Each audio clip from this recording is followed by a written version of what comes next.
안녕하세요. 탐나는 대물 권미란입니다. 55위. 우리 정부가 이 경기 부양책을 얘기하면서 계속 얘기하는 부분들이 우리 경제의 활력, 활기, 심리에 대한 얘기들을 많이 합니다. 실제로 우리나라 소비자 심리지수가 세계 60개국 가운데 최하위권인 55위라고 하는데요. 여론조사 업체 닐슨이 전 세계 60개국 3만 명을 대상으로 조사했습니다. 장기 경기 침체를 겪고 있는 일본보다도 더 낮고요. 또 내전이 있는 우크라이나보다 더 낮은 소비 심리를 나타내고 있다고 합니다. 목요일에 대물 세 분 모셨습니다. 대신증권 김현웅 PB, 메리츠종금증권 서동수 대리, 동양증권 박세진 대리입니다. 세 분 안녕하세요. 안녕하세요. 네, 너무 오랜만에 봬요, 김현웅 PB님. 예. 오늘 좀 제가 목 상태가 조금 잠을 잘못 자는 바람에 안 좋아가지고 침을 좀 맞고 왔거든요. 잘 안 돌아가니까 몸을 이렇게 돌리는 걸 좀 이해를 좀 부탁드리겠습니다. 네. 예, 굉장히 도도해 보이세요. 그렇습니다. 예, 목이 빳빳하시니까. 이게 제가 이제 마음대로 조정할 수 있는 게 아니라서. 예. 빨리 숙여지시는 것도 안 되시는 거죠? 돌리시는 것도 안 되시고. 예, 숙여지는 게 제일 안 돼요. 네. 로봇이라네. 근데 원래 평소에도 잘 고개를 숙이시고 다니시진 않으셨잖아요. 아니에요. 예, 굉장히 평소에 고개는 원래 잘 숙이는데 오늘 좀 양해 좀 부탁드리겠습니다. 비호감이네, 비호감. 거만하네. 두 분 왜 또 오랜만에 만나는데 김현웅 PB 왜 이렇게 공격하세요? 저번 주에 저를 그렇게 공격했다는 후문을 제가 들었습니다. 아이고, 방송 다시 보세요. 그 칭찬을 얼마나 했는지 모릅니다. 아유, 됐습니다. 아이고, 그냥. 얘네들을 어떻게 해야 될까요? 네. 진짜. 네. 열심히 하세요, 김현웅 PB님. 화이팅! 파이팅. 네, 두 분 어떻게 보내셨어요? 뭘요? 한 주 동안. 한 주는요? 네. 사실 저희가 이제 주제 회의를 계속 하잖아요. 그쵸. 어떤 주제로 얘기를 한 시간 엄청 동안 해볼까에 열정적으로 대해서. 해야죠, 저희가. 근데 사실은 박수를 네. 먼저 한번 치고 시작하는 게 좋을 것 같습니다. 왜요? 일단 박수 한번 치고 시작하시죠. 왜냐면 저희가 불과 네. 한 2달 사이에 증권업종에 대해서 2번 거론을 했더라고요. 그 턴어라운드 대무라고 할 때랑 네. 그 애물단지 할 때. 근데 또 꼼꼼하게 모니터를 또 하셨네요. 그렇죠. 근데 이제 어느덧 우리가 또 이제 증권주의 대세 상승을 논하는 토론을 하는 시간이 또 왔다는 게 예. 그것도 그 짧은 시간 동안에 굉장히 감개무량하고 또 딴 주제를 얘기했는데 우리가 증권주를 여러 번 거론했다. 아니 지금 갑자기 문득 그런 생각이 들어요. 그리고 또 저희가 또 다 증권회사에 녹을 먹는 사람들이다 보니까 예. 굉장히 건배사 좋습니다. 준비하세요? 건배사 준비한 일단 것 뭐 같은데. 여기 한잔 네. 서대리님은 또 방송 보시고 시청자분들께서 서대리님을 직접 찾아가신 분이 몇 분 계시다고 하더라고요. 예, 감사하게 생각하고 있습니다. 예, 굉장히 시청자 여러분들께서 점점 서대리님에 대한 신뢰를 높여가고 있는 것 같아요. 오늘 토론도 기대할게요. 좋게 봐주시는 거죠. 제가 잘해서 그렇겠습니다. 예, 오늘 또 어떤 종목을 와주셨는지 아마 또 많은 시청자분들 매의 눈으로 이 시간 집중하실 것 같습니다. 자, 목요일 시장 오늘 양대지수 좀 쉬어갔고요. 코스닥의 낙폭이 조금 나왔는데 어떤 업종 테마 움직였는지 함께 보시죠.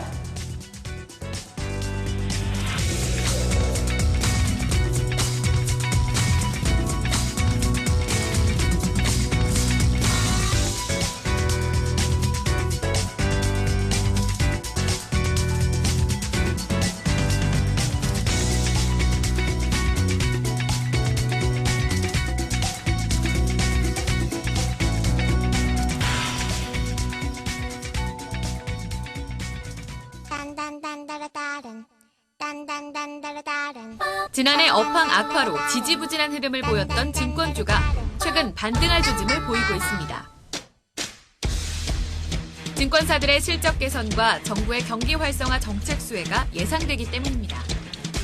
7월 들어 증권업종 지수는 12% 이상 상승하며 예사롭지 않은 모습을 보이고 있는데요. 전문가들은 환율 하락과 금리 인하 가능성 등 증권업종에 대한 우호적인 환경이 조성되고 있기 때문으로 보고 있습니다. 여기에 더불어 향후 2분기를 저점으로 증권사들의 실적이 개선되면서 증권주의 상승세는 당분간 계속될 것이라는 전망인데요. 하반기부터 구조조정을 통한 비용 절감 효과로 이익 회복이 가시화되면서 전문가들은 금융업종 내 증권주의 상대적 매력도가 점차 높아질 것으로 전망하고 있습니다. 또 하반기 시장 금리가 낮은 수준에서 유지될 것이라는 전망도 증권사들의 실적 개선에 긍정적인 영향을 줄 것으로 내다보고 있습니다. 증권주, 부진한 업황을 벗어나 상승세를 이어갈 수 있을까요? 화려했던 증권사 과거의 영광을 다시 재현할 수 있을지. 치열한 경쟁에서 살아남기 위한 방안은 무엇인지 한나는 대문에서 토론해보겠습니다. 네, 오늘 주제는 앞서서 박세진 대리가 예고했듯이 증권주입니다. 이렇게 밑으로 계속 왔다 갔다 하시면 화면에 잡힙니다. 네, 조심하시고요. 예. 증권주. 애물단지에서 증권주가 올라갔었죠.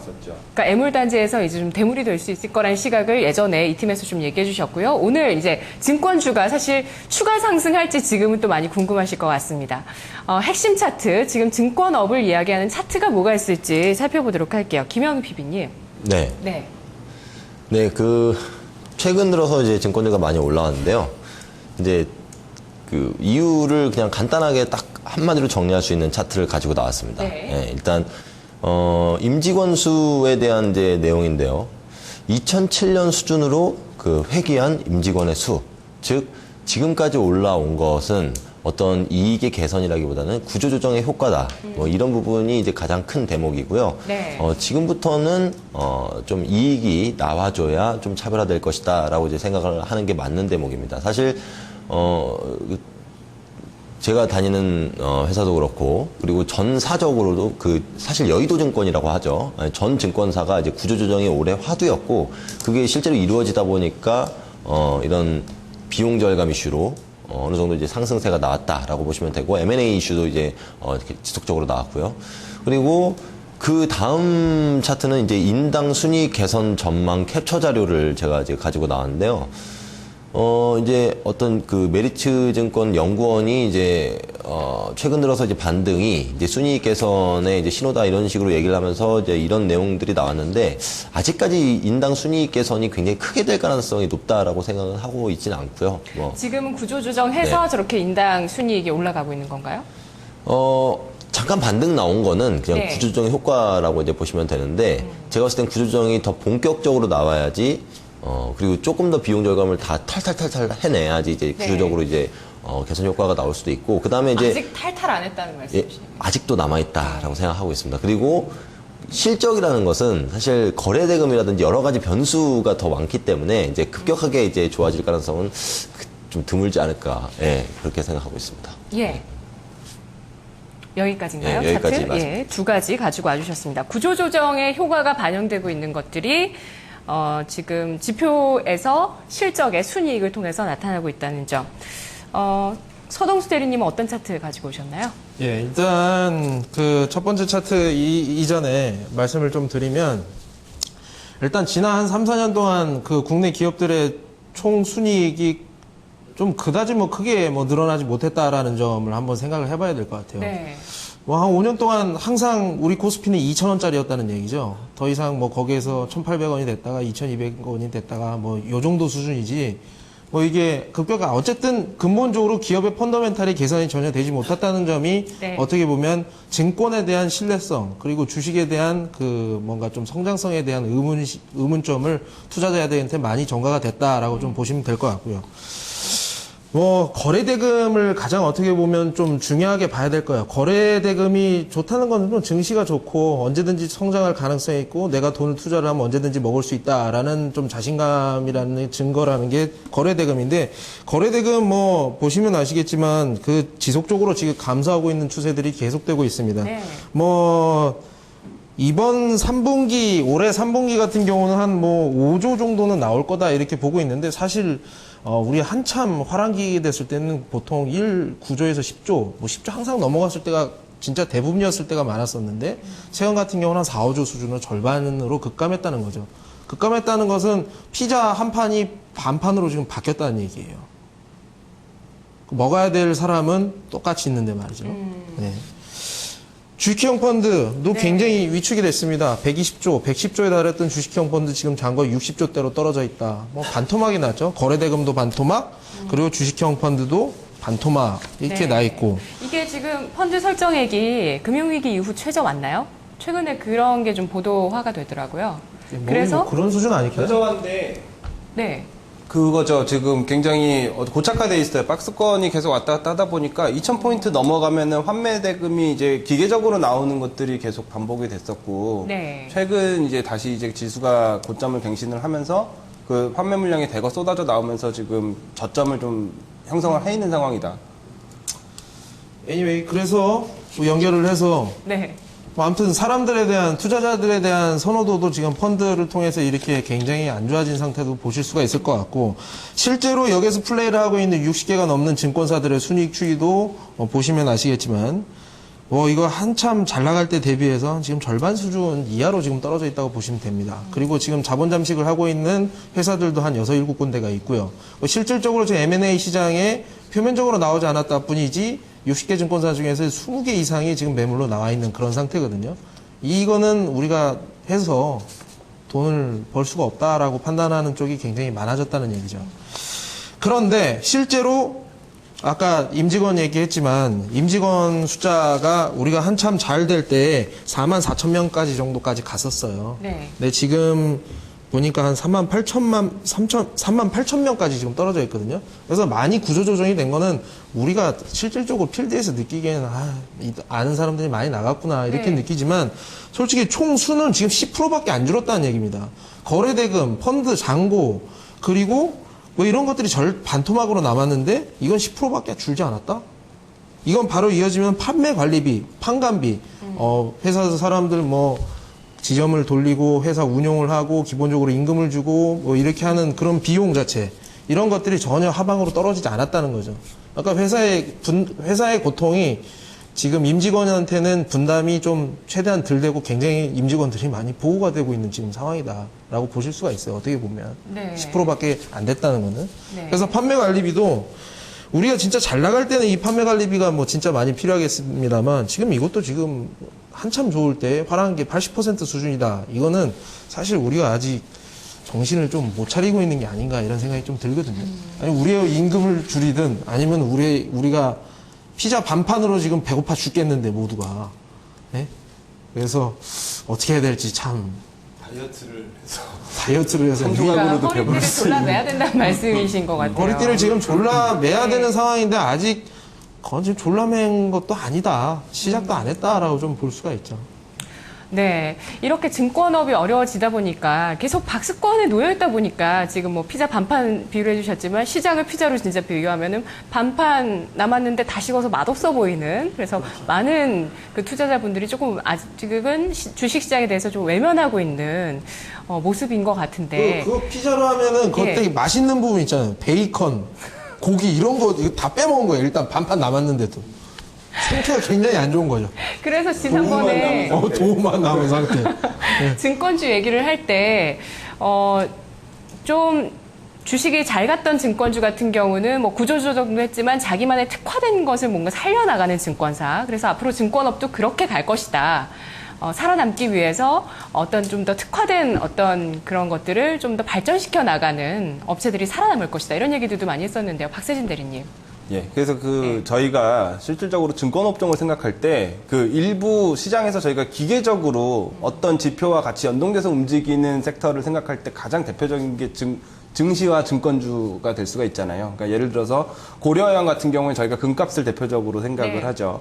그러니까 뭐 그런 것처럼 지수가 좋아진다거나 아니면 지수가 좋아질 것 같은 기대감이 형성되면 의뢰 증권주가 따라 움직였다라는 겁니다. 과거 패턴상. 근데 투자자들이 사실 저희가 뭐 애물단지로 증권주를 뽑을 정도로 뭐 저희도 그 정도지만 사실 투자자들께서는 최근에 증권주를 아예 매매 대상에서 접어두신 분들도 많이 계실 거예요.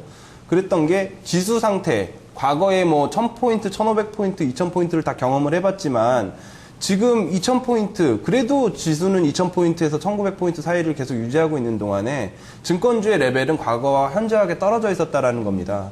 그 부분에서 아까 뭐 피자로 빗대서 말씀도 해주셨고 결국에 뭐 임직원들이 뭐 생산성이나 이런 부분들도 말씀을 해주셨는데 모든 기업은 모든 산업은요 그 이익과 생산성으로 평가를 하는 게 맞거든요. 그러니까 결국에 네. 같은 환경이라도 네. 증권사들이 낼 수 있는 이제 그 같은 환경 내에서의 어느 정도 생산성이라든지 이익에 대한 부분들이 예전보다 많이 줄어들었다라는 게 사실이고, 그 표를 보면은 좀 명확하게 좀 이해가 되실 겁니다. 그 2000년도, 그러니까 우리가 IMF를 겪고 난 직후부터 그 코스피 지수와 국내 이제 3대 대형 증권사의 차트를 좀 비교를 해봤는데요. 그 보시면 이제 본격적으로 차이가 났던 게 저희 이제 리먼 브러더스 사태 이후에 그 본격적인 회복 기간 동안에는 이제 같이 어느 정도 궤를 함께 해오다가 이제 2010년도 이후부터 본격적인 이제 디커플링이 좀 발생이 됩니다. 코스피 지수와 이제 증권주들 간에. 저 빨간색, 주황색, 파란색이 각각 보면은 그 지금 우리투자증권, 대우증권, 삼성증권을 좀 준비를 한 거고요. 그 진한 회색선이 코스피 지수입니다. 보시면 그 공교롭게도 저희가 2011년도 그 유럽 재정위기와 그 미국 신용등급 강등 이후에부터 저희가 생각하는 그 박스권 장세가 이어진 뒤로부터 네. 증권사들이 굉장히 안 좋아졌죠. 그러면 비단 이제 거래대금 감소와 저금리 저성장이라는 새로운 국면을 이제 투자자들이 또 맞기도 했었지만 이게 우리나라만 이런가 좀 생각을 해보면 거기에 취약할 수 있는 구조는 다음 그림을 보면 좀 말씀을 드릴 수 있을 것 같아요. 거래대금 감소에 왜 우리나라 증권사들만 이렇게 타격을 크게 입느냐는 겁니다. 보시면 이제 우리나라와 미국, 일본 그 증권사들 간의 이제 수익 분포 비중을 좀 보여드릴 건데, 네. 초록색 선이 위탁 매매 부분, 그리고 파란색 부분이 자기 매매, 그러니까 투자자들이 직접 하는 자기 매매 부분입니다. 네. 보면은 이제 선진 증시랑 비교했을 때 우리나라는 자기 매매와 위탁 매매가 이제 증권사에서 수익에서 차지하는 비중이 정확하게 80%예요. 근데 미국하고 일본은 어떻습니까? 30%, 40% 비중이죠. 네. 거래대금이 줄어들어서 증권사의 수수료를 덜 내면 그만큼 급격한 수익 감소로 이어질 수밖에 없는 비즈니스 모델을 국내 증권사들이 가지고 있었다라는 부분입니다. 이렇기 때문에 박스권이 전개되는 장세, 그리고 이제 수수료에 대한 부분들이 계속해서 이제 과다 경쟁으로 가다 보니까 십수년간 유지되었었던 그 위탁 오프라인 매매 수수료 0.5%에서 점점 이게 수수료 자유화 때문에 그 수수료 자체가 지금 인하되는 경쟁 상태를 좀 진행을 하고 있는 상황이잖아요. 예. 이렇게 됐기 때문에 결국에 우리나라 증권사들 지금과 같은 좀 괴로운 시간을 좀 보냈었던 거고, 마지막으로 보여드릴 부분은 아까 처음에 서두에 말씀드렸었던 증시 레벨이 어떻든 글로벌 상황이 어떻든 간에 기업이 이익을 못 내면은 그 주가가 낮은 레벨에 형성이 될 수밖에 없는 근본적인 우리가 생각을 해볼 수밖에 없는 부분, 증권업의 ROE입니다. 야, 이- 지난해가 뭐 지난해는 네. 사실 적자가 대부분이었기 때문에, 적자 예. 증권사들이 대부분이었기 때문에 양수가 나온 것만으로도 대단하다고 생각을 하는 게 맞을 것 같고요. 2014년 올해 ROE가 개선된다고 보는 게 4%입니다. 근데 이제 비슷한 레벨이었던 그 주가지수 수준으로 봤을 때 2008년과 2006년과 2007년도의 ROE를 보면 15%, 17%. 그러니까 기본적으로 같은 피자를 놔줬을 때 먹는 사람들도 많아졌지만 네. 그 피자 자체가 요만해진 거거든요. 라지 사이즈 시켜 먹다가 레귤러 사이즈 시킨 거예요. 이게 다 박스 때문이에요, 이게. 근데 박스권이요? 박스가 너무 싫어요, 요즘에 진짜. 박스 카도 싫고, 그 여자가 박스 티 입은 것도 별로잖아요, 그렇죠? 그거는 굉장히 매력 없어요. 그렇죠. 네. 근데 저는 사실은 네. 이게 그러니까 자꾸 이제 국내 증권사들의 이익 하락 원인을 네. 박스권 장세에서 많이들 찾으시는데 네네네. 그거 박스 얘기 좀 안 하면 안 돼요? 아니, 그러니까 저는 그게 아니라고 생각을 해요, 사실은. 그럼 뭐예요? 그러니까 아까 지금 표 보여주신 것도 그 자기 매매랑 그거 보여주셨는데. 이게 예. 박스권 장세가 네. 그게 닭이 아니라는 거죠. 그러니까 구조가 이렇게 돼 있었기 때문에 이랬던 거고, 박스권 장세에서도 얼마든지 ROE를 높이려는 노력이라든지 차별화된 이제 뭐 상품을 도입한다든지 이런 노력이 사실 게을렀었다라는 부분이 먼저 지적이 돼야 된다는 게 맞다고 봅니다. 네. 근데 너무 좀 안일했다, 국내 증권사들이. 국내 증권사가 만약에 우리나라 증시만 아닌 다른 해외 증시 잘 나간다, 우리 말고 다 잘 나가잖아요. 거기에 투자하는 펀드만 적극적으로 팔았어도 이런 사단은 나지 않았겠죠. 이렇게 정리하면 될 것 같아요. 예. 자, 그러면 증권사에 화려했던 과거의 영광과 또 현재의 위치 좀 간단하게 보고 넘어갈게요. 김현우 PB님. 네, 국내 이제 증시가 그 80년대 후반이었죠. 이제 일본이 이제 어떤 선진국을 이끌어가는 그런 장세였을 때, 그때 당시에도 이제 사실 그 굉장히 그 증권업이 화랑이었고요. 그리고 그 잊을 수 없는 그 추억이죠. 그 IT 버블. 그 DJ 정권에서 그 새로운 기술이 단 2달 만에 100배가 나는. 그때 하셨죠, 주식? 아, 저는 그때는 안 했고요. 안 하셨어요? 네, 99년 정도 되니까 네네. 그때 당시가 이제 그때는 안 했고 저는 2002년 정도부터 이제 주식 투자를 시작했기 때문에 근데 그게 너무 부럽더라고요. 막 이렇게 점점점 다음 지금의 다음 있죠? 다음도 점점점점점 뭐 이랬던 시절이 있었거든요. 그리고 그 제 선배님이 한 분이 차장님 분이 새로운 기술을 투자를 하셔가지고 빚이 너무 많아서 진짜 죽으려고 하셨대요. 네. 죽으려고 하셨는데 새로운 기술 하나가 1,000만 원인가 넣은 걸로 모든 빚을 갚고 가세를 완전히 일으키시는 분이 있어요. 지금도 잘 근데 유복하게 지금 잘 다니세요. 유복하게 살고 계시는 유복하시는 그게 좀 마음은 유복하세요. 그게 운이 좀 다른 네. 게 또 새로운 기술 꼭대기에 들어간 분들이 계세요. 그럼요. 그런 분들은 이제 바로 홈리스 전락되는 거죠. 예, 바로 이제 모든 레버리지를 일으켜가지고 새로운 기술 하는데 뭐 한 달 만에 100분의 1 토막 뭐 이런 식의 황당한 사건도 있었고요. 네. 근데 2000년대 중반도 괜찮았어요. 그 어느 산업재 소재가 어떤 중국이란 나라가 전 세계 공장 역할을 하던 그 시대에만 하더라도 근데 그때까지만 해도 2007년? 아까 2007년이 제가 꼭대기였죠. 입사했던 딱 시기였는데. 네, 저도 2007년에 네. 입사했으니까. 근데 박세진 대리가 아까 그 보여줬던 것도 ROE가 2007년만 하더라도 10%가 넘게 나왔잖아요. 근데 그때까지만 해도 괜찮았는데 그 이후로 이제 급격하게 이제 어떤 그런 빛이 바랜 그런 산업이 되지 않았나. 근데 그 정확한 이유로는 그 여러 가지 이유가 있겠지만은. 저 표대로 지난해가 최악이었던 건 거죠? 그렇죠. 지난해가 최악이었는데 예. 무려 17% 정도 나왔던 이제 ROE가 거의 0%. 사실 저것도 몇 잘 나가는 업체 때문에 대부분은 다 적자였어요. 예, 예. 예, 다 그랬다라고 보시면 되고 이게 뭐 사실 키움증권의 등장과 함께 이제 어떤 수수료 인하 경쟁에 돌입하면서 사실 마케팅 전략에서 가장 위험한 4P 전략이라고 하죠. 되게 이제 마케팅 전략의 전통적인 방법 중에 뭐 프라이스 전략이 있고 프로모션 뭐 이렇게 있잖아요. 네. 근데 거기서 가장 쓰지 말아야 되는 전략이 사실 프라이스거든요. 이제 가격을 인하하는 그 마케팅 전략을 쓰게 되면은 제살 깎아먹기가 되는 겁니다. 네네. 그래서 키움증권의 등장과 함께 전 그 증권 산업적으로 이제 가격을 인하하면서 수익성이 자연스럽게 약화되면서 그런 황금기를 지나가 버리는 그런 상황이 됐었죠. 그리고 그 이후에는 잠깐 반짝반짝 했을 때가 있었어요. 그 랩이 굉장히 화랑이었을 때 삼성증권이 단 한 달 만에 또 뭐 이렇게 황당한 수익률이 이제 많이 난 적도 있었고요. 네. 근데 그 이후로는 또 이런 일도 있었죠. 그 불안전 판매. 사실 박세진 대리가 다니던 이제 그 회사의 뭐 계열사가 굉장히 좀 위험한 상황에 처해가지고 투자자들이 다 막 지금 난리가 났었잖아요. 근데 그런 것들이 뭐 모멘텀이 있기도 하고 악재가 있기도 하고 이런 것들이 자꾸 이제 반복이 되다 보니까 예전에 어떤 그런 비효율적인 뭐 먹을 게 있는 그런 시장이 아니라 점점 시장은 효율화되고 그런 식으로 이제 돈은 안 되고 좋은 점도 있고 나쁜 점은 너무 심하게 나타나고 이런 상황이 반복되다 보니까 사실 어쩔 수 없는 이제 피할 수 없는 현상이었던 것 같습니다. 네. 네. 목에 핏대를 세워주시면서 또. 핏대 세워져요. 너무 무리하신 거 아니에요? 쓰러지시는 거 아니에요? 아, 그 좀 쉽지 쓰러질 않습니다. 때도 지금. 직각으로 쓰러지셔야 되잖아요. 아, 예, 그 인사할 때도 이렇게 해야 돼요. 이렇게. 인사할 때도 목은 숙이면 제가 안 돼요. 이렇게 딱 받아드릴게요. 아, 큰일 나요, 큰일 나요. 이쪽으로 쓰러지셔야 돼요. 지금 쭉 이 형님께서 얘기를 해주셨는데 또 덧붙여서. 아니, 뭐 저기 거의 뭐 저기 활동하던 시기는 똑같아요. 1년 차이기 때문에 뭐 대단히 막 저기 무슨 뭐 백세 노인처럼 이렇게 역사를 짚어주셨지만 다 같이 피부로 맞으면서 겪었던 이벤트들이었고요.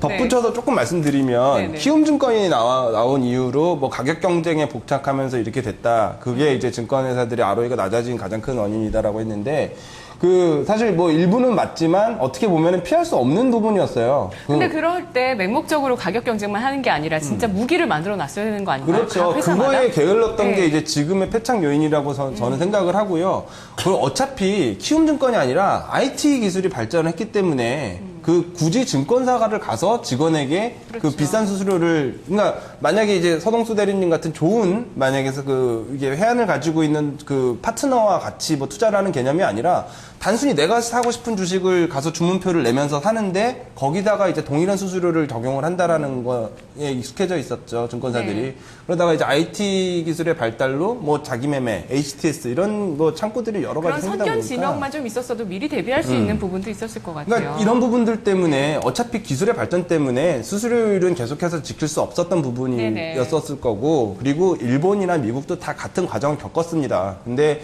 미국과 일본 같은 이제 선진 증시의 그 증권사들이 그 중에서 이제 도태되는 데들 도태되고 살아남을 수 있었던 부분들은 지금 사실 국내 증권사들이 최근 저는 업계에 일하면서 어떻게 보면 조금 뼈 있는 말씀을 좀 한번 하자면, 너무 가치 투자에 익숙해져 있었어요. 국내 증권사들이. 밸류 투자가 아니라 가치하는 투자죠. 가치하는 투자. 그러니까 네. 이게 회사마다, 사실은 하우스마다 굉장히 차별화된 투자 전략이 있어야 되는 겁니다. 뭐 메릴 린치의 스타일이 다르고 골드만이 다르고, 그리고 맥커리 같이 뭐 인프라에 집중하는 회사들도 있어야 되고, 그래서 사실은 사이클이 있는 거예요. 이 회사가 잘하는 구간이 있는 거고, 네. 얘네들이 잘하는 구간, 물론 장세가 너무 좋으면 다 같이 이익을 많이 내는 구간도 있겠지만, 최근에 3년 동안의 금융상품의 이제 포트폴리오들을 보면 어느 증권사들을 가도 다 똑같습니다. 브라질 국채였었죠. 뭐 자문형 랩, ELS, 거기다가 또 펀드 같은 것들, 중국 펀드부터 시작해서 모든 증권사들이 자기의 특색을 개발하려는 노력 없이 이 상품이 단기적으로 이제 큰 호응을 얻는다라고 하면은 모든 증권사들이 다 똑같은 상품에 달려들었다. 그러다 보니까 증권사들의 각자 고유의 그 역량이라든지 차별점을 스스로 좀 팽개쳐버리는 결과가 좀 됐고, 그러다 보니까 다 같이 어려워지는 또 상황이 됐었다. 약간 그냥 우리가 진짜 웃긴 거예요. 증권회사가 좋은 회사를 구별을 해가지고 투자를 하는 그런 주체로서 있는데, 자기네들은 지금 P하고 Q, 가격하고 지금 Q가, 그러니까 양이 계속 떨어지고 있는데도 그게 안 되면 다른 매출을 낼 수 있는 새로운 걸 찾았어야 됐는데, 여기 안에서 남의 거를 어떻게 해서 찔러가지고 죽일까 그 생각만 하고 있었다는 거죠. 네. 아주 멍청한 거죠. 네. 조그만 중소기업이 하다못해 뭐 그냥 우산 하나라도 팔려고 해외에 배 타고 나가가지고 팔려고 했던 그런 노력 하나도 안 했다는 거죠. 모 S증권 홍콩 법인 만들어가지고 우리 S증권이야 그러면서 잘난 척하고 나갔는데 완전 듣보잡이니까 거기에서 몇 년 동안 돈만 다 해먹다가 망했잖아요. 후퇴하고 그냥 국내로 빼고. 그러니까 되게 멍청한 짓을 하고 있었던 겁니다. 이게 근데 이 증권업이라든가 금융업 전반적으로 아주 이 삼류 시스템에 근간하는 그 프론티어 정신과 기업가 정신이 완전 결여되어 있는 네. 공무원 집단하고 거의 비슷한 수준이라고 보시면 돼요. 의외로 그렇죠. 예. 그 업계에 있다 보면 또 더 느끼시는 부분들이 있을 겁니다. 저도 주변에서 그 업계에 몸담고 있는 분들 얘기를 듣다 보면은, 이 업계는 진짜 좀 고리타분하다. 그런 생각 많이 들 때도 있는데, 증권업도 사실 많은 기업을 분석하듯 평가하는 그런 집단들이 사실은 자기 스스로에 대한 평가는 조금 미흡했다라는 부분들 말씀해 주시네요. 좀 기분이 좀 그런데요? 제가 제 욕을 하는 앞으로 것 더 같아서. 잘하면 되죠. 그렇죠?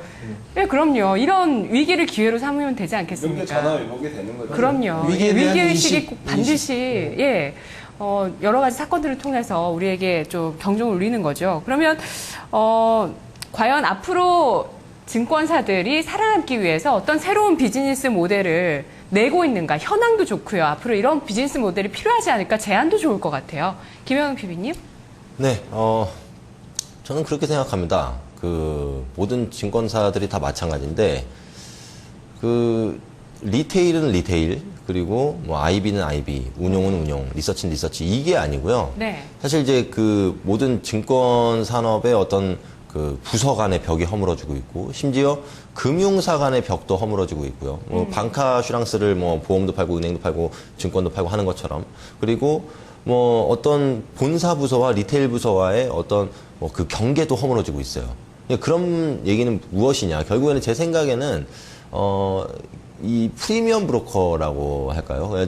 즉, 다 할 수 있는 직원들이 살아남을 수 있다라고 생각해요. 즉, 저 같은 경우는 이제 주식 이제 위탁 브로커리지를 하고 있지만은 기업금융이라든지 이런 것도 계속 공부를 하고 있는 게, 이것도 할 수 있고 저것도 할 수 있고, 그래야 되거든요, 사실. 그러니까 모든 증권사가 이제 추구해야 할 방향인데, 가장 좋은 방법을 제가 곰곰이 생각해 보니까, 사실 플랫폼이 되는 게 제일 좋은 것 같아요. 카카오톡이나 이제 네이버 라인처럼. 왜냐하면 인간 플랫폼이 되면은 제가 이 모든 걸 다 공부하고 어떻게 그걸 다 커버해요. 근데 내가 이 사람을 활용하고 이 사람을 활용하면은 다 내 지식으로 활용할 수 있다라는 거죠. 아니, 김효영 PB가 증권업에서 살아남는 이야기 말고 증권사가 증권사도 마찬가지입니다. 예. 그럼 그런 인간 플랫폼들을 많이 만들어야 되나요? 네, 저는 증권사에서? 이제 많이 만들어야 된다라고 생각하고 그런 플랫폼들이 많아지면 많아질수록 네. 사실 어떤 사실 금융업이라는 게 뭐 공장에서 물건을 찍어내는 게 아니잖아요. 그 공장에서 이제 라인의 역할을 하는 사람이 바로 사람입니다. 금융은. 그래서 그 사람의 역량이 가장 중요한 거고 그래서 그런 교육이 계속적으로 실시가 돼야 된다는 거죠. 그래야 구조적인 어떤 성장을 만들 수 있는 실적이라든지 이런 것들이 뒷받침되는 어떤 성장성을 확보할 수 있다는 거죠. 그래서 어떻게 보면은 그런 사람 관리가 가장 중요하다라고 저는 이제 생각을 하는 거고요. 네. 그리고 무엇보다도 이렇게 생각해요. 뭐 미국과 일본의 어떤 뭐 선진국의 이제 증권사나 뭐 이게 투자은행 이렇게 선례를 좀 들어보면은 어떻게 보면 답은 뻔합니다. 우리나라도 지금 수익성이 안 좋아지는 거는 결국에는 선진국에서도 보여줬던 부분이에요. 그리고 대형 투자은행만 남고 나머지 다 구조조정되고 네. 대형 투자은행은 또 나름 그때부터 성장하기 시작합니다. 선진국의 예를 들어보면. 즉, 우리나라도 그런 길을 걸어가야 되는데, 일단 지금 당장 어떤 수익을 낼 수 있는 부분은 바로 우리나라 80년대 생각하면 될 것 같아요. 진짜 증권사 직원이 웬만한 어떤 대기업이라든지 공무원이라든지 이런 것보다 훨씬 더 인정받을 때가 있었거든요. 지금은 네. 이제 농부 다음인데, 그때 당시에는 정말 증권사 직원이라고 그러면 뭐 사위감으로 1위 이런 적이 있었거든요. 그때가 언제였냐면. 아니, 지금 농업도 뜨고 있어요. 무슨 말씀이세요? 농부도 분홍이 연봉 얼마나 1억이죠. 많으신데. 네. 무슨 얘기 하는지 나 진짜 아니, 모르겠네. 제 얘기를 잘 들어보세요. 그래서 네. 정말 그런 어떤 증권의 화랑이 언제 왔냐. 즉, 시장이 효율적으로 변하기 전에 왔었어요.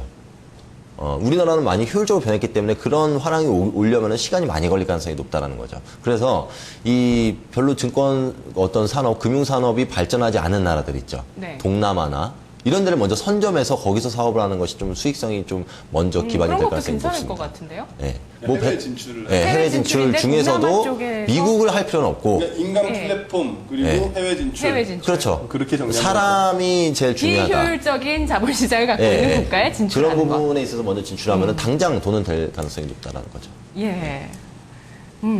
그러면 서대리님은 지금 뭐 메리츠 종금이나 미래세 같은 경우는 조금 그래도 그 수익 모델의 차별성이 조금 부각되면서 좀 올라갔던 측면도 있었는데 어떤 수익 모델을 가져가야 될까요, 증권사들이? 뭐 일단 뭐 규제가 일단 그 자기 자본의 투자에 대한 여력이 지금 늘어났기 때문에 진짜 그 투자에 대한 진검승부가 좀 어느 정도 이제 이루어질 것이다. 그리고 어느 정도 자본을 어느 정도 수준 뭐 한 1조 가까이 이상 되는 자본을 가진 증권회사들이 좀 치고 나가는 모습들이 이제는 조금 시작이 될 것 같고. 네. 근데 반대로 만약에 잘못하게 되면 바로 나가 떨어지겠죠. 아까 좋은 해외 말씀도 좋게 해주셨는데 뭐 해외 상품 판매라든가 이런 것들 있잖아요. 이런 것들도 우리가 진짜로 좀 더 양질의 컨텐츠로 좀 이렇게 잘 분석하고 이렇게 손님들한테 소개를 할 수 있는 그런 브로커리지를 제대로 할 수 있다면 우리는 언제든지 다시 일어설 수 있다라고는 네. 생각을 하고 있습니다. 예. 또 다른 의견 없으신가요? 뭐 세상이 변했죠. 온라인이 발달을 했고 사실 아까 우리 피자 남은 거에 지금 고기하고 베이컨 다 빼먹은 그냥 피자 그 도우만 남아져 있는 상황인데 이런 상황에서는 진짜 뭐 어떻게 해야 될까요? 우리가 플레이어라기보다는 우리가 좀 몸집을 줄일 수 있고 위를 좀 줄일 수 있는 그런 체질 개선이 필요하지 않나 싶습니다. 그러니까 몸집을 오히려 줄여서 체질 개선을 하거나 아니면 대형화로 가거나 그러니까 자기 몸집을 자본을 줄인다는 게 늘리는 네. 옛날에는 증권사 객장하고 지점이 사실 물리적으로 굉장히 필요한 공간이었습니다. 온라인이 없을 때는 와서 주문표 써가지고 주식을 해야지 매수를 할 수가 있었어요. 그렇지만 지금 어느 증권사를 가도 그런 공간이 지금 전혀 의미가 없습니다. 전혀 의미가 없고 오히려 고객과 회사와의 만남은 그냥 물리적인 공간에서 전혀 이루어지지 않고 있다. 그럴 수 있는 동남아로 가야 된다는 거지. 그렇죠. 그렇게 좋은 생각일 수도 네. 있고 그게 통한다는 아니면 네네. 과감하게 이 공간을 이거 결국엔 비용 아닙니까? 이런 걸 줄일 수도 있는 노력도 굉장히 많이 필요하다. 저는 그냥 단순하게 뭐 구조조정도 있었지만 그 투자 정보들 있잖아요. 증권사마다 내는 투자 정보들을 유료화하는 것 자체로도 충분히 금방 빠른 시간 안에 수익성 개선하는 방안이 되지 않을까 싶긴 하거든요. 그렇죠. 그러면 예. 온라인 채널을 바로 죽이기에는 딱 좋은 방법이죠. 어떻게 보면. 박세진 대리님. 저는 그렇게 생각합니다. 김현웅 PB님께서 아까 인간 플랫폼이 돼서 어떻게 보면 올라운드 플레이어 같은 영업 역량을 이제 구축한 직원들을 많이 육성하는 게 그게 좀 돌파구가 될 수 있다라고 말씀해 주신 것 같은데 저는 그것 때문에 지금 어려워졌다고 보거든요, 사실. 채권도 하고, 퇴직연금도 하고, 주식도 하고, 금융상품도 해. 그렇게 하면서 이제 시류마다 이제 좋은 상품들에 대해서 직원들한테 계속 이제 이런 부분들을 좀 쉽게 고객들한테 접근할 수 있는 방법들에 대해서 많은 노력들이 있었다라는 거죠. 그 결과 전문가가 점점 없어지는 시장이 된 겁니다. 그래서 특성화를 해야 된다는 말씀이세요? 그렇죠. 결국에 차별화를 한다라는 거는 네. 그 전문 분야를 만들어낸다라는 거거든요. 지금 증권시장은 어떻게 보면 박지성 같은 플레이어가 11명이 있는 축구팀이나 마찬가지라고 봐요, 저는.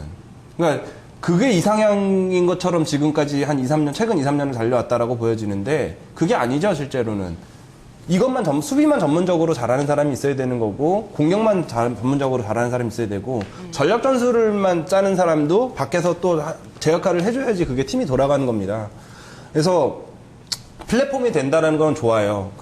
내가 이제 시류에 맞춰서 이것도 하다가 또 전문 분야를 이쪽으로 옮길 수도 있는 그런 증권사가 그건 조직이 돼야 되지. 자꾸 거기에 있는 종업원이라든지 부서들을 이제 범용으로 어디든지 이제 멀티플 플레이어를 만들려고 하던 그동안의 노력들에서 벗어나서 자기가 제일 잘하는 분야를 좀 집요하게 파고들자라는 그게 사실은 좀 제일 이상적인 모델 아닌가. 어떤 분야를 파고들고 싶으세요, 박 대리님은? 저 개인적으로는 그러니까 아까 서동수 대리가 지금 근무하고 있는 메리츠 증권 같은 경우에는 사실 지금 이익이 제일 잘 나는 증권사 중에 하나로 치고 나가는 이유 중에 하나가 자기 자본을 활용하는 방법에 있어서 탁월하기 때문이거든요.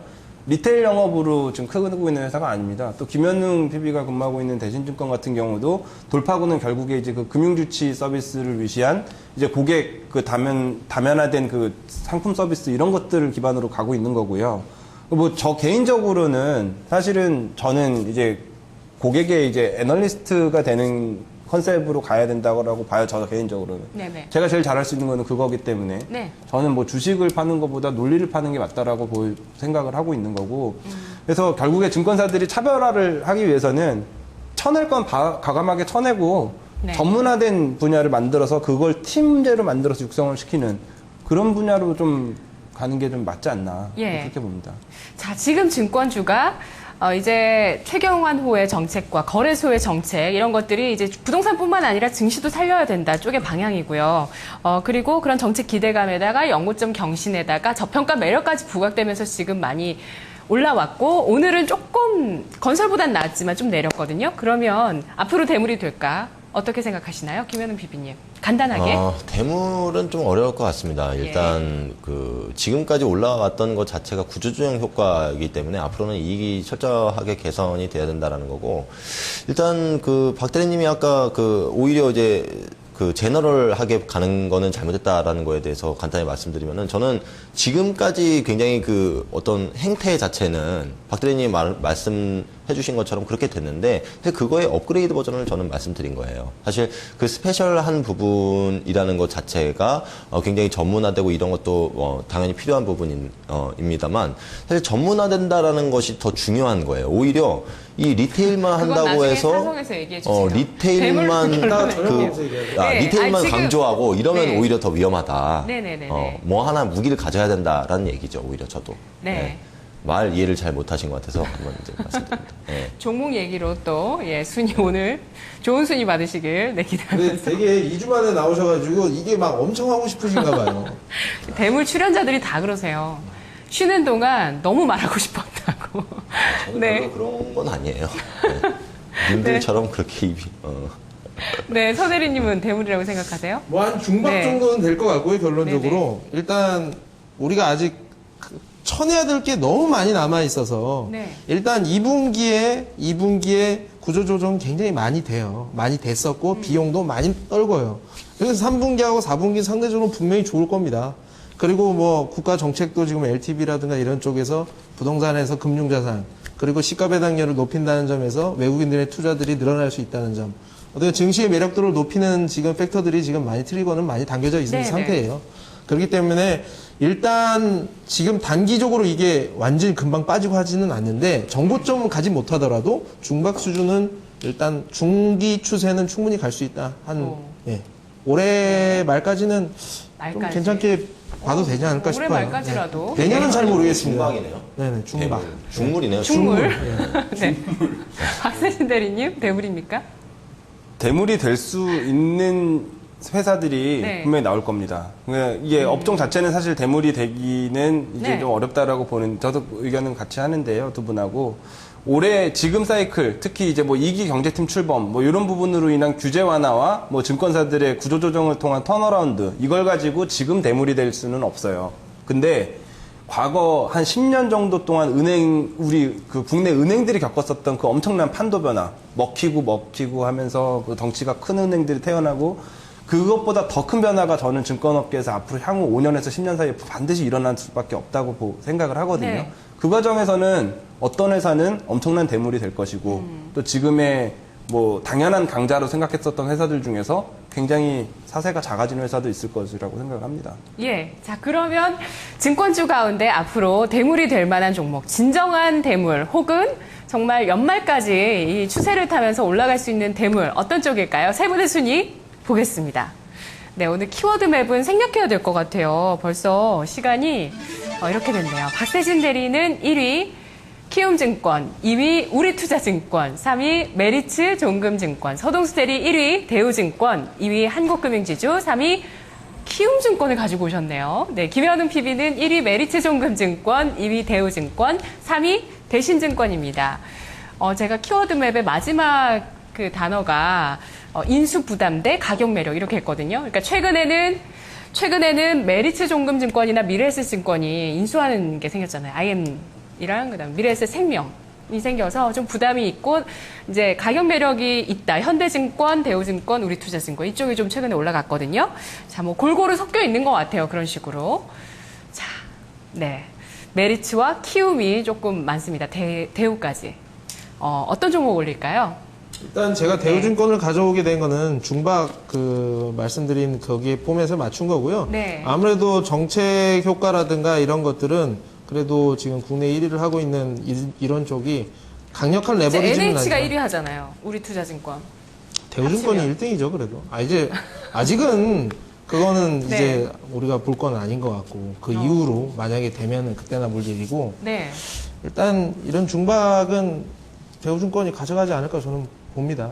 네. 상징적인 의미가 있죠. 그 네, 증권업종 상승에 있어서 네. 그 뭐 어떻게 보면 이제 뭐 화학주의 롯데케미칼 대명사인가요? 그런 증권업의 대명사? 사실 네. 저는 그렇게 봅니다. 그 장기적으로 이 증권사가 진짜 한 20년 후를 좀 그려봤으면 좋겠어요. 그때 과연 몇 기업이 남을까 생각을 해봤는데 네. 실질적으로 정경유착이 되어 있는 대우증권은 남을 수 있겠다라는 생각이 듭니다. 예. 민영화하면은 그때는 얘기가 달라지겠죠. 예. 민영화를 키로 보시네요, 대우증권을. 아니요, 민영하면 그러니까. 산업은행의 보호를 받을 수가 민영화를- 없기 때문에 그러니까 민영화 하게 되면은 안 좋을 수도 있죠. 그 논리가 이제 예, 깨지는 거죠. 깨지는 거죠. 예. 뭐 그렇게 보고 있습니다. 하지만 대우증권이 실제로 자기 자본이 많고 앞으로 뭐 뭘 하든 그리고 그 돈이 많으면 사풍도 네. 제가 기억하는 게 맞는지 모르겠는데 엄청 어려운 시기를 보내면서 그 뭐 판관비라든지 이런 그 회사 뭐 입사를 했는데 너무 놀랬다 진짜 막 10년 전에 쓸만한 거를 뭐 아직까지 쓰고 있어서 한 2000년대 초반에 입사하신 분이 뭐 그런 얘기 했던 기억도 좀 나는데 그런 사풍이 혹시 있나요? 대우증권 같은 경우 조금 위기에 강하다든지? 최근에 뭐 예. 4%짜리 RP로 해가지고 돈을 많이 쓸어갔다라는 얘기는 좀 들었어요. 그래요? 근데 예. 저는 대우의 프론티어 정신 상당히 좀 높게 사요. 대우는 분명히 다른 정신을 가지고 있는 조직은 맞습니다. 제가 봤을 때. 그런 비슷한 얘기를 저한테 누가 해주신 기억이 예, 나서 대우증권의 네. 기본적인 그 정신은 좀 우수하다고 저는 생각해요. 솔직히. 네. 해외에 나가서도 들이받아가지고 해낼 수 있는 역량을 근데 기초적으로 가지고 있다. 요즘 리포트는 별로 안 나오는 KDB 대우군요. 착각했어요. 예. 근데 예. 저는 조금 이제 다른 시각을 사실 한편으로는 갖고 있는 게 네네네. 예전에는 증권회사들도 마찬가지로 이제 그 자기 소속회사의 아이덴티티들이 굉장히 업계 사람들이 강했습니다. 근데 그래서 공채 문화 같은 것들이 의외로 금융권이 강해요. 근데 최근에 인력 이동 같은 것들이 굉장히 자유로워졌거든요. 그러면서 이제 뭐 사풍이라든지 뭐 물론 그 회사의 근간이 되는 뭐 어느 정도 그 회사의 문화라든지 이런 부분들이 뿌리채 흔들리진 않겠지만 이제 사실은 뭐 그런 것 때문에 조직이 더 커질 수 있다라고 막연한 기대를 하기에는 조금 네. 이제 인력 이동이 너무 자유로워졌다라는 부분을 좀 생각을 해볼 필요가 있다고 보여지고요. 그러면 키움증권 1위로 가지고 와주셨죠? 키움증권은 사실 뭐 저도 똑같은 생각이에요. 이번 시장을 먹는 거는 분명히 대우증권, 우리투자증권 같은 기존에 우리가 증권주 하면 딱 떠올릴 수 있는 대형 증권사들이 될 거라고 생각을 합니다. 이번 시장에서는. 근데 여름 이후의 시장. 예. 그리고 뭐 앞서 말씀드렸던 이번 모멘텀으로 올라가는 거는 그게 가장 대표적인 수혜를 받겠죠. 네. 근데 이게 대물인가를 여쭤보셨을 때 지금 말씀드린 부분들 중에 하나가 엄청난 판도 변화가 일어날 거다라고 네네네네. 말씀드렸던 그 이유는 이제 국내에서도 시행될 IFA, 그 독립투자자문사 제도가 이제 도입이 됐을 때 먼저 그 제도가 도입됐었던 미국하고 일본의 사례를 좀 생각을 해보면 일본 같은 경우에 2004년에 IFA 제도가 도입이 됐거든요. 그러니까 결국에 이제 증권업계도 쉽게 말씀드리면은 김현웅 PB와 서동수 대리와 제가 힘을 합쳐서 회사를 하나 만듭니다. 네. 이름은 증권사가 아니에요. 뭐 대물 투자자문 이렇게 만들어요. 저희 네네. 셋이. 그러면 저희는 이제 저희 셋으로 구성된 그 투자 자문 인력들이 모인 집단이고 대우증권에 가서 이 좋은 상품을 갖다 팔고 대신증권에 가서 또 주식 투자를 하고 이런 식으로 여러 증권사들하고 또 거래를 할 수 있는 그런 식의 이제 독립투자자문사들을 허용을 한다라는 거거든요. 지금까지 입법 계류 중에 있고. 근데 그게 키움증권이 대물이 되는 이유가 뭘까요? 왜냐하면 네. 키움증권은 잃을 게 없기 때문입니다. 그렇게 됐을 때. 일반적인 다른 증권사들 같은 경우에는 기존의 영업망과 영업 인력들을 엄청나게 뽑아놨기 때문에 그런 외부에서 뭔가 영업을 시도할 수 있는 조직이 생겼을 때 자기 거를 뺏기거나 아니면 그거를 포석하기 위해서 뭔가 또 고정비 지출을 해야 되는 상황인데 키움증권 같은 경우에는 온라인만 하고 있는 상황인데 기존에 이제 취약했었던 오프라인 영업에 대한 부분들을 그런 독립투자자문사들이 가져다 줄 수 있는 위치가 되는 거죠. 아, 독립투자자문과 키움이 연계를 한다. 그렇죠. 보험사의 GA를 생각하시면 돼요. GA 조직 같은 GA 것들이. 조직을 생각하는 게 이제 잘하는 IF. 직세들을 모은다고 보시면 돼요. 자기는 딱새만 하고. 그러니까 키움증권은 원래 오프라인 고객하고 접점이 없어요. 온라인만 해야 되는데 저희 셋이 만든 대물투자자문이 이 고객들을 키움증권하고 같이 플랫폼이 된다는 말씀이시네요. 그렇죠. 근데 그 플랫폼 역할을 밖에서 네. 하는 거지 그 증권사 자체적으로 자꾸 플랫폼 역할을 하는 거는 저는 지양해야 된다라는 말씀 아까 드렸었던 거고 그러다 보니까 이제 키움증권 같은 모델 그러니까 이 IFA가 시행이 되면 저는 이제 뭐 이 관련 보고서에도 그렇게 결론이 나기는 했습니다만 아주 양극단에 있는 회사들만 수혜를 본다라고 보거든요. 중간에 특색 없고 규모가 애매한 회사들은 여기서 엄청나게 없어지고 생기고를 반복을 하겠지만 아주 상단에 있는 뭔가 대형사라든지 PB 서비스에 특화되어 있는 네네네. 대형사라든지 아니면 이렇게 신규로 뭔가 얻을 수 있는 회사들은 대물이 될 수 있다. 그렇게 네. 봅니다. 오늘은 뭐 확실한 3파전인 게 지금 세 분이 1위로 가지고 와주신 종목이 그러니까 아래 순위에서 그러니까 두 개 중복된 종목들이 다 1위예요 지금. 네, 그래서 어쨌든 우리가 네. 지금 우리가 뭐 정책 효과라든가 이런 거 그리고 시가 배당률 상승 뭐 이런 걸 생각하는 거기 때문에 범용인 대우증권이 일단 베스트 원은 맞다라고 저는 봐요. 김현웅 PB가 키움증권이 한 2등 정도로 저는 이제 메리츠 종금증권을 종금증권. 1위를 가지고 예. 왔는데요. 사실 이 국내 증권사 가운데서 유일하게 이제 지금 종금사 라이센스를 가지고 있죠. 근데 이제 서동수 대리가 지금 다니는 이제 기업인데 일단 신평사에도 호평을 받을 정도로 굉장히 그 뭐 NCR 관리라든지 이런 것도 굉장히 잘하고 있습니다. 근데 이 메리츠 증권이 사실 다른 것보다 이제 수신이라든지 그 여신 이 차이, 뭐 예대 마진이라고 그러지 이런 것들이 성립을 하는 거의 유일한 증권사라고 저는 생각을 하거든요. 은행 그게 앞으로도 모델. 쭉 강점이 될 것이고 기업이 엄청 커질 거다.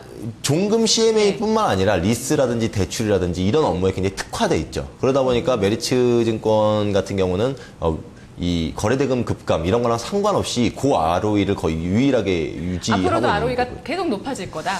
이런 전망이신가요? 사실 그렇게까지 생각은 안 하고 있는데요. 네. 예, 어느 정도 지금부터 지금 시점에서 좀 뭐 1년 안쪽으로 대물이 될 만한 종목을 꼽아라. 저는 이제 메리츠만한 어떤 펀더멘탈을 가진 종목이 박 없다고 대리님도 생각합니다. 가지고 와주셨죠, 메리츠? 근데 오히려 네.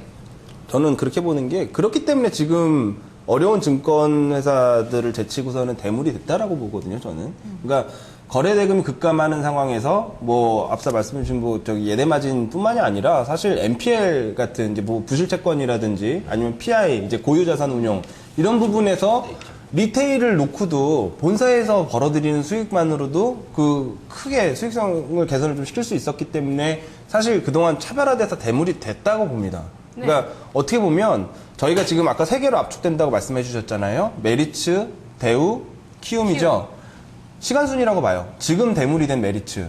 그리고 이제 지금부터 한 잠깐의 이제 앞으로의 몇 수년 동안 이제 네. 다시 사이클이 온다면은 바로 또 대물로 치고 나갈 수 있는 대우증권. 네. 그리고 좀 길게 봤을 때 네. 장기적인 금융시장의 판도 변화를 놓고서는 대물의 가능성을 좀 타진할 수 있는 키움증권. 이 말씀에 동의하시나요, 두 분도? 그건 맞아요. 동의하시나요? 어느 정도 동의합니다. 그래요? 그러면 그 그건 다 3등, 순위를 2등, 1등 다 나왔네요. 그러니까 그 순위를 이렇게 줄 거냐 이렇게 줄 거냐 저는 시간순- 이걸 정해야 될 것 이건 같아요. 시간순의 문제지. 그러니까 키움을 세 개다. 1등 줄 거냐 메리츠를 1등 줄 거냐 그러면 시간 빠른 순서대로 주는 게 어떻습니까?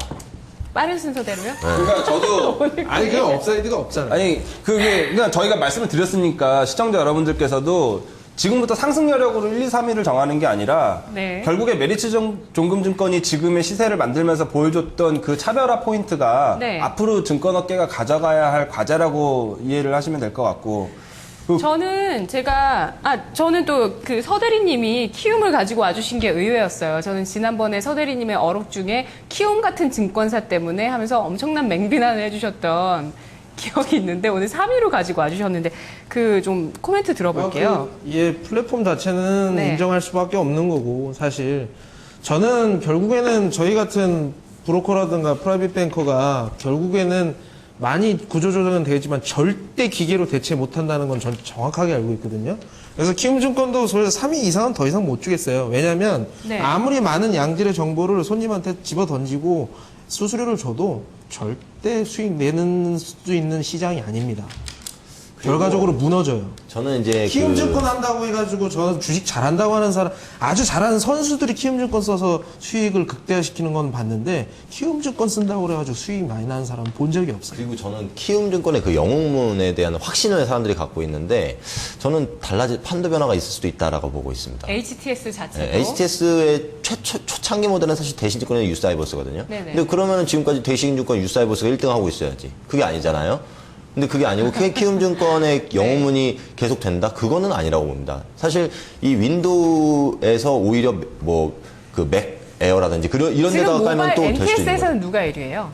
키움이죠. 그리고 지금 뭐 키움이 싸다라고 하지만 이제 그 수수료도 더 싼 그 아예 무료도 있고요. 사실 그다지 이제 큰 차별화 포인트가 키움이 없다라고 보고 지금까지 있습니다. 이제 네. MS를 확보했던 그 강점을 생각하지 마시고, 그거 맞아요. 키움은 그것 때문에 사실 유지가 됐었던 회사이기 때문에 그런 부분들이 약해지면 사실 경쟁 우위를 또 가져갈 수 없었던 부분이 있었는데 그 이제 앞으로 제도적인 변화 때문에 그 키움이 그동안 안 했었던 부분을 비용 없이 또 가져올 수 있다. 그렇기 네. 때문에 커질 수 있는 차라리 부분을 수익률 생각을 측면에서는 진짜 먹고 먹히는 걸 예상을 하시면 M&A 매물들을 예비 후보들을 좀 근데 뭐 대물로 그거는 이벤트 드리븐 성격의 대물이기 네. 때문에 저희가 추구하는 아닌가요? 아무도 사가지 않는 그 널려 있는 것들을 매물은 정말 많아요. 대물을 하면서. 아예 그럼 문을 닫을 수도 있겠다는. 뭐 회장님은 걔네들 다 없애버려라 이러는. 아유.